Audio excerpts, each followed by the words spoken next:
The devastating impact of the pandemic on Brazil. No country in the world is seeing a bigger surge in coronavirus cases and deaths right now, with hospitals pushed to capacity as a fast-moving variant ravages Brazil's population. So what's responsible for the surge and what's being done to try to get the spread under control? ABC's Victor Oquendo spent last week reporting on the ground from Brazil and has this sobering report. The grave digging doesn't stop in Brazil. Night and day, they are making room for the unfathomable number of victims of COVID-19. Our team witnessing the grueling work firsthand. This is just one of the COVID sections inside the largest public cemetery in Sao Paulo. And the reality here is that they just can't keep up. They are digging new graves every day from 7 a.m. to 9 p.m. And it's not just happening here, but across Brazil. Every grave behind me with fresh flowers, they were buried just this morning, and they're getting ready for yet another funeral. The death toll here is staggering. While we were on the ground, Brazil hit a record 3,780 lives lost in a single day, more than 330,000 dead over the last year. Over the weekend, a broadcast for Easter Mass highlighting the country's struggle. Diante de cenário pandêmico, diante de situações tão agressivas no qual estamos passando, queremos pedir ao Redentor do Universo que olhe por nós, que olhe pelo povo brasileiro. The hospital system is being pushed to the brink of collapse.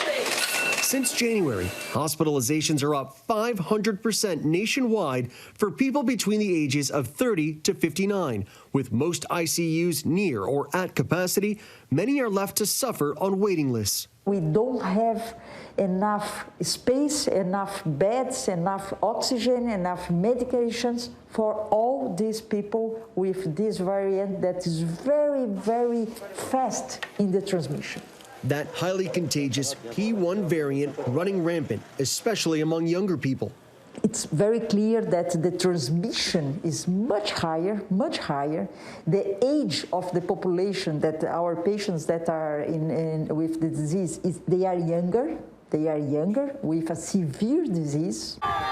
Much of the blame falling on embattled President Jair Bolsonaro, who has criticized lockdowns, denied science, and lashed out at, even fired leaders who have defied him, like his former Minister of Health. The system is just collapsing. We have a health problem, we have a social problem, we have an economic problem with the way that he's dealing. Beside all the others, education, culture. The country is now on its fourth Minister of Health since the start of the pandemic. But with an election approaching and approval numbers dipping, Bolsonaro is scrambling to acquire as much vaccine as possible. The rollout moving at a snail's pace. Just over 2% of Brazilians are fully vaccinated. The playground here at this school in Sao Paulo has been converted into a vaccination site. Right here behind me, that's where people register, and then down on that end, that's where shots go into arms. Here they're offering two vaccines, one from China and one from Great Britain. This site is for people 68 and older, like Inio Arantes. How did it feel? I'm very happy. You're happy? Yeah.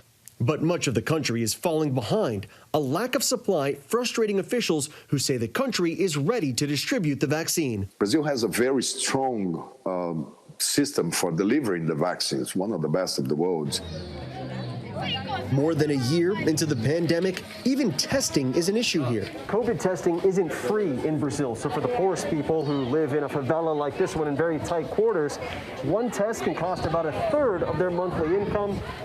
When we visited, an NGO provided 1,200 tests. However, the population of that favela alone is 200,000. With Brazil being Latin America's largest country and an epicenter of this pandemic wave, it's having an impact on its neighbors who now blame Brazil for their rising case numbers, and they're not taking any chances. Chile is closing its borders to foreigners. Argentina is restricting flights to and from Brazil. Colombia closed its border with Brazil earlier this year. And last week, its president, citing the raging virus, canceled the trip to meet Bolsonaro in Brazil. All of us are connected globally through trade, through travel. What happens in Brazil is going to affect the United States. It's going to affect the rest of the globe. Maria de Jesus' 22-year-old son, Renan, first noticed something was wrong when he couldn't smell anything at the supermarket. He tested positive for the virus, and within days, his condition deteriorated. Despite having trouble breathing, he was one of those stuck on a waiting list for an ICU bed in Sao Paulo. By the time he received treatment, it was too late. He died 2 weeks ago.